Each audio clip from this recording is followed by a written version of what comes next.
Think about the people in your life. There are someone who work extremely hard, calls their parents every week, and feel genuine shame when they let someone down.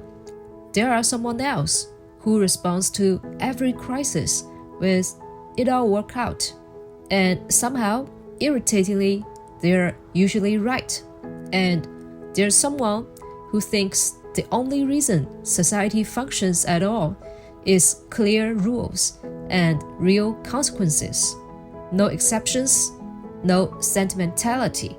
You probably know all three types. In China, they aren't just personality styles. They are 2,500 years old philosophy, and China has been running all three simultaneously, sometimes in harmony, sometimes in tension, for most of its recorded history. Today, we are going to meet them, not as a list of names and dates, but as living ideas that explain why China thinks the way it does today. 3 philosophies, 1 civilization. Let's go. We start around 500 BCE in what is now Shandong province, and we start with a man who spent his entire career failing. He is Confucius, Chinese Confucius, was a wandering teacher. He went from kingdom to kingdom, trying to convince rulers to govern with virtue rather than force. Every ruler listened politely, then ignored him. At one point, a hostile government surrounded him and his students in open countryside. They nearly starved. His students asked, "How did it come to this?" He said, "A gentleman holds firm in adversity. Only a small man falls apart when things get hard." He died, believing he had failed, and in the short term, he had, but he left behind ideas that would eventually become the official ideology of one of the most powerful empires in human history. Not bad for a wanderer with no political wings. So, what was his core idea? Confucius looked at a world tearing itself apart, wars between kingdoms, rulers with no loyalty, society with no center, and asked the simple question: what actually holds human beings together? His answer was feeling. Specifically, the feeling you have for people close to you. You love your parents, so you take care of them. You love your children, so you protect them. You feel loyalty to friends, so you keep your word, not scale the upward, from family to community to society. That expanding sense of responsibility rooted in genuine feeling. What was Confucius called 人, usually translated as humanness. But feeling alone, he said, isn't enough. It needs a structure. So he paired 人 with 礼, ritual, and proper conduct. The ruler governs well. The minister advises honestly. The parent nurtures. The child respects. Everyone plays their role. Society holds. He called this restoring the rights. A modern translation might be, everyone needs to know their job and take it seriously. For centuries, this stayed a minority philosophy. Then came the turning point. About 400 years after Confucius died, a young emperor called Han Wudi made a decision that changed Chinese history permanently.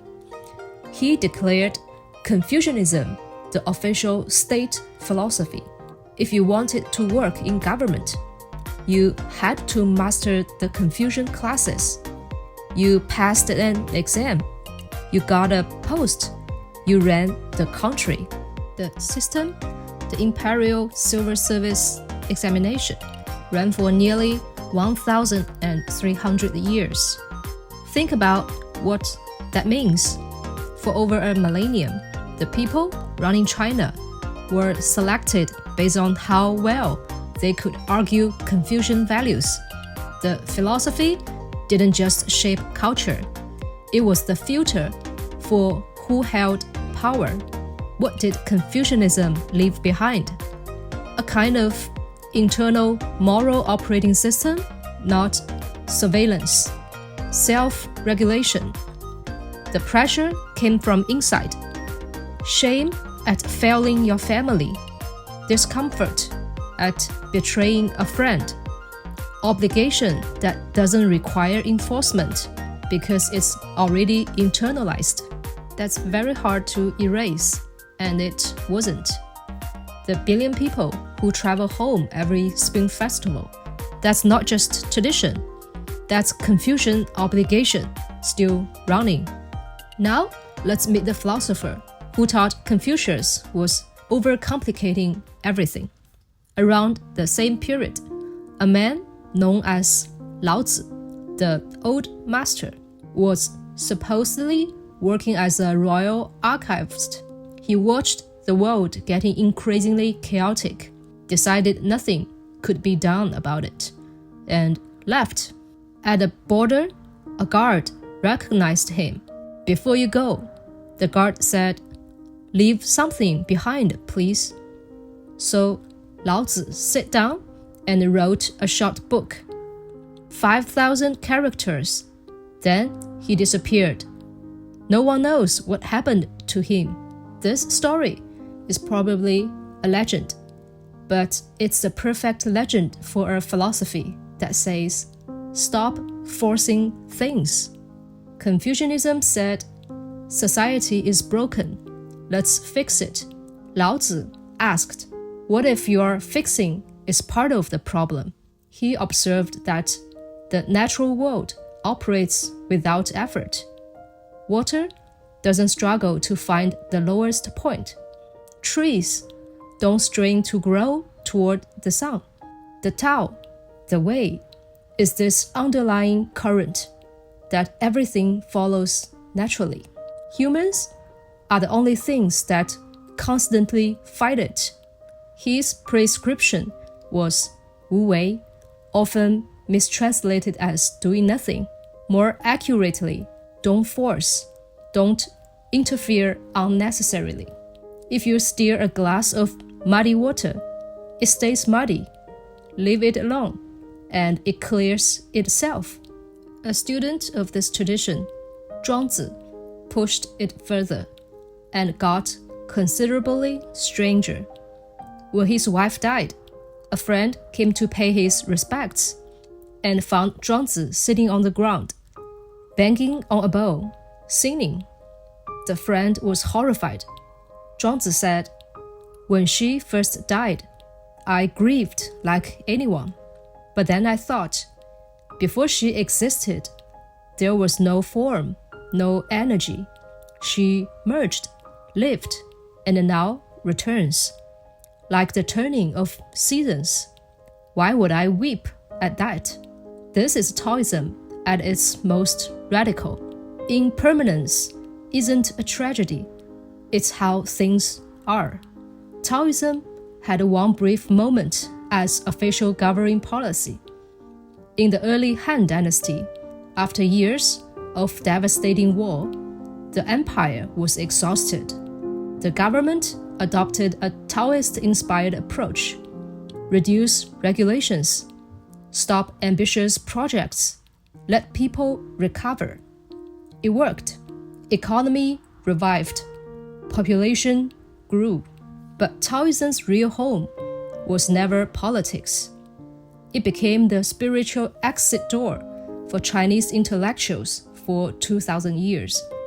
Failed your imperial exam, lost your government post, go to the mountains, write some poetry, read Zhuangzi.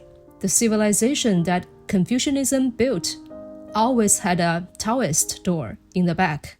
Now, for the philosophy, nobody claims to admire, but that everyone quietly uses. Legalism has no interest in your feelings or your enlightenment. It has one question: what actually makes a state powerful and stable? Its most rigorous thinker was Han Fei, a prince born with a stutter so severe he could barely speak in public, but when he wrote, the ideas were razor-edged. His premise was simple and unsentimental. Human beings are not naturally good. They respond to incentives. If you reward the right behavior and punish the wrong behavior constantly, transparently, without favoritism, you can organize millions of people. If you rely on moral persuasion, you will be constantly disappointed. And Han Fei gave rulers 3 tools.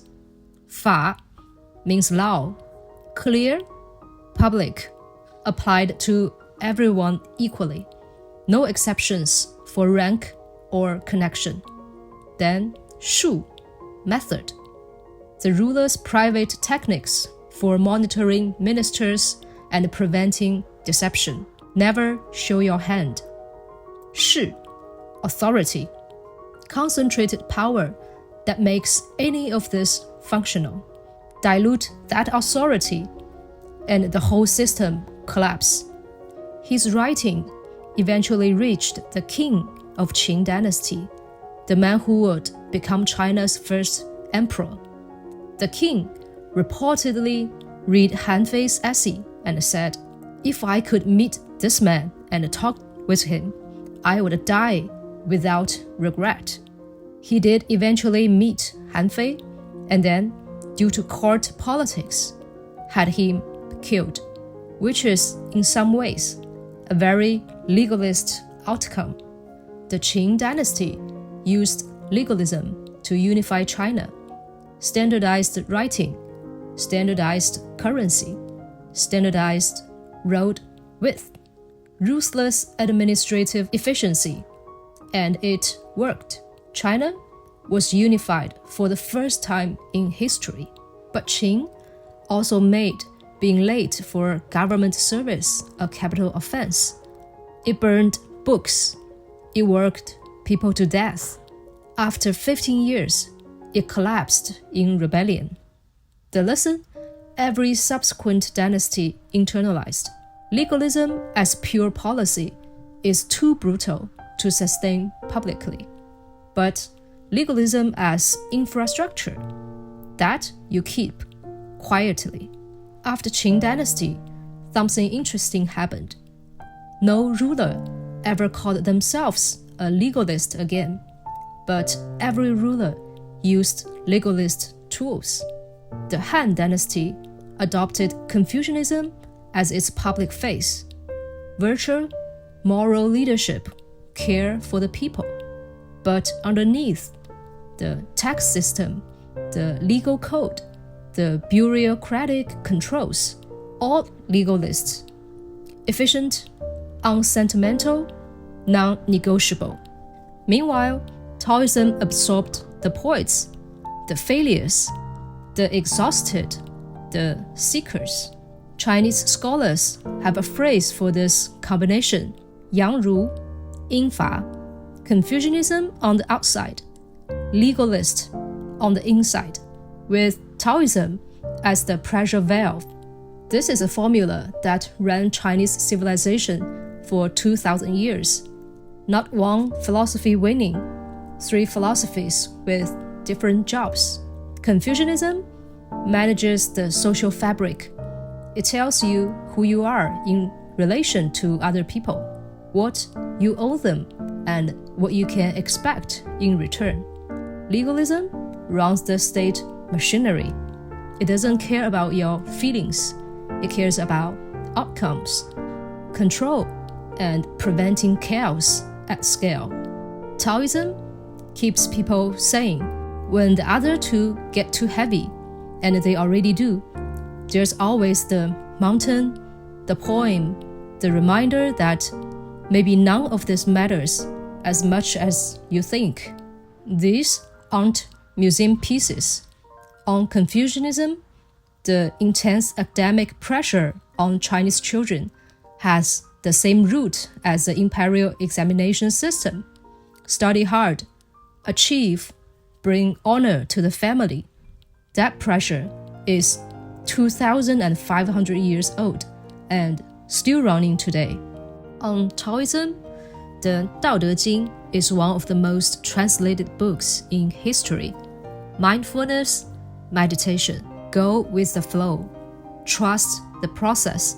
This is Taoism, rebranded for a Western wellness market that doesn't always know where it came from. Laozi would probably find that very funny. On legalism, this one stays quiet, but look for it. The capacity to execute large infrastructure projects at extraordinary speed, the emphasis on standardization, centralized coordination, measurable outcomes. The philosophy nobody endorses is the one that keeps the machine moving. Lastly, here's a frame to carry with you. Next time you read something about China, a policy, a habit, a reaction that seems hard to explain, ask which philosophy is visible. Is it Confucian, an obligation to family, community, historical continuity?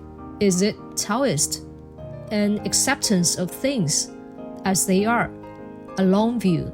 Is it legalist, a focus on stability, order, outcomes over process? Usually it's all three at once, just weighted differently depend on the moment. And if you want to take it one step further, look at the people around you, the friends who work constantly and feel guilty when they don't. Confucian, the one who thinks you should relax and trust the process. Taoist, the colleague who thinks good intentions are irrelevant, only results matter. Legalist, three philosophies invented 2,500 years ago, still running there. So see you in the next video.